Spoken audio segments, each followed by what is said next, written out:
Coucou Christine. Bonjour. Ça sent le flambant neuf. Ce gîte, il vient juste d'ouvrir, c'est ça? Oui, les premiers visiteurs sont venus il y a une semaine. C'était des garages ici? Oui, c'était des garages très encombrés. Il y avait beaucoup de cartons quand je suis arrivée, des vieilleries, on ne voyait même pas l'escalier. C'était voilà, très rempli. Et alors la première démarche, ça a été d'ouvrir parce qu'il y avait vraiment 2 pièces ici. Et il y avait un problème de structure, il a fallu renforcer? Oui, alors on a placé cette poutre en métal, cette IP, plus les poutres verticales. Donc ici, on a été limité par la cheminée, mais en fait, c'est très bien. Gênant. Ce que j'aime bien, c'est ça, moi, c'est vraiment le côté verrière, atelier que tu as rajouté. Tu n'étais pas obligé, mais c'est ça qui donne le côté un peu industriel, atelier. Oui, alors effectivement, l'idée, c'était de partir dans l'esprit citadin et ça s'y prête très bien. Ce genre de verrière, on le retrouve dans les ateliers, dans les grandes villes. Ouais, on comprend tout de suite, oui. Ça donne tout de suite un vrai look industriel. Ce que tu aimes, toi, c'est vraiment gérer un projet de A à Z, être là au départ, travailler avec les artisans et puis finaliser jusqu'à la petite bougie, jusqu'au coussin.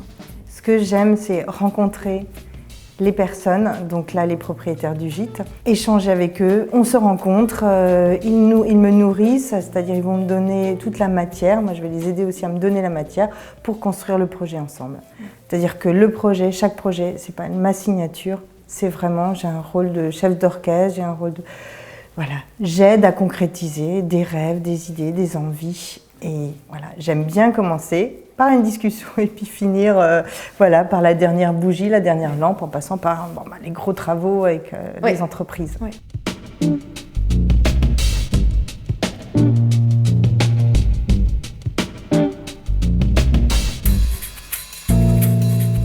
Alors toi, tu as beaucoup travaillé la couleur. En plus, tu es assortie à ton gîte. Ça, c'est la classe. Non, moi, ce que j'aime, c'est ce bleu. Oh, il est magnifique. Ouais, on va s'asseoir sur le canapé. J'adore ce bleu. Il est vraiment très élégant. Et c'est un bleu que tu as chez toi. C'est ce qu'il n'y avait plus au propriétaire, d'ailleurs. Oui, voilà. Ils ont eu le coup de foudre pour ce bleu, qui est un bleu qui s'appelle Ag Blue de Farrow & Ball. Et qui a en fait un peu de vert à l'intérieur, il y a une belle densité, donc j'aime bien l'associer à des teintes plus pastel aussi. Oui, en fait c'est ça qui fonctionne. Et alors le truc de Christine, et ça c'est génial, c'est la niche, mais avec la peinture. En fait, tu délimites des espaces avec la peinture. Alors, on retrouve l'esprit alcôve finalement qu'on a pas mal en Alsace, complètement revisité, et puis ça permet de créer des petits coins un petit peu plus intimes, de manière finalement assez simple. Artificielle en fait. Oui. Juste avec de la peinture, et d'ailleurs on le voit bien là, c'est vraiment délimité. Quand on a des espaces comme ça, qui ne sont pas très grands au demeurant, et que l'on mixe les fonctions, c'est bien à un moment donné d'asseoir les fonctions. Il y a plein de manières de le faire, et ici l'envie c'était de le marquer par la couleur et puis par les matériaux. Et tu as refait la même chose dans la cuisine. Ça permet aussi de rendre la cuisine beaucoup moins visible. C'est-à-dire du coup, dans le choix des matériaux, les teintes des matériaux, tout ça a été pensé pour la lisser, cette cuisine, parce qu'on n'a pas forcément envie de voir le côté technique de la cuisine quand on est dans la cuisine, mais voilà. Elle est quand même là. Elle est quand même là. Ce qu'il faut dire, c'est que ce chantier, ce gîte, toi tu l'as réalisé avec un budget très serré. Oui. Et il a fallu tout le temps ruser pour trouver des bons plans, pour économiser. Oui. Et alors le carreau métro, c'est le bon plan par excellence. Ah oui, effectivement. Parce qu'il a quand même une belle personnalité, le carreau métro. On retrouve l'esprit citadin et en même temps, on le trouve aujourd'hui à des prix vraiment très intéressants. Ouais. Autre astuce pour faire une déco sympa à moindre coût, c'est évidemment chiner du mobilier que l'on va repeindre.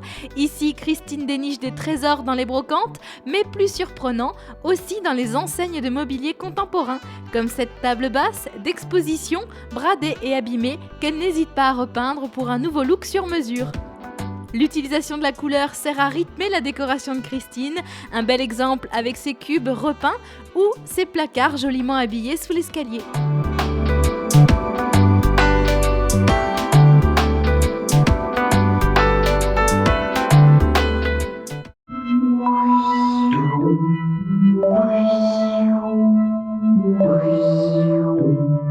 Et nous voici de retour à Lutterbach, dans le gîte aménagé par Christine. Alors je vous l'avais dit, j'adore ce travail de Virginie, tout en finesse.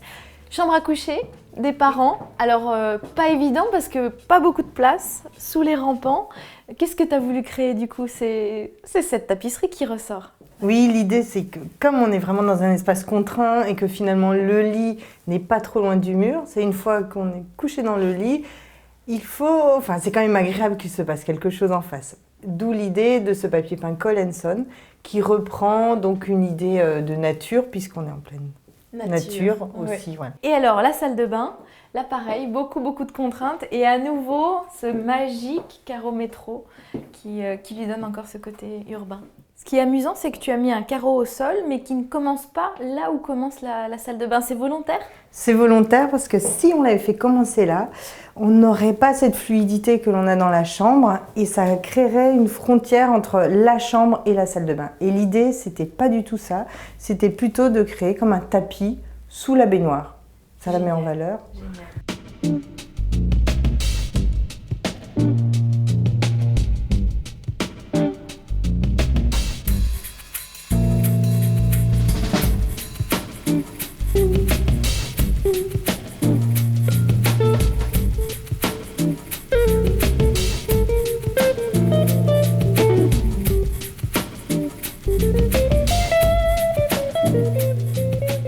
J'aime aussi beaucoup la douche que tu as fait dans la deuxième chambre.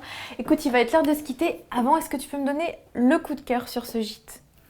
Vraiment, mon coup de cœur, c'est ce papier peint. Le modèle s'appelle Itsanami et il se trouve sur un site qui s'appelle Papeton 70s. Ah, c'est bien. Je trouve ça une très bonne idée, moi, de faire ressortir le papier peint. On le voit de plus en plus en déco, mais ça donne vraiment des petits trucs, des petites touches sympas. En tout cas, merci de nous avoir fait découvrir ce gîte. Il y a plein de chantiers que tu as finis, dont un loft, je crois, qu'on va découvrir bientôt. Bientôt. Bon, j'ai hâte. Merci, à très vite.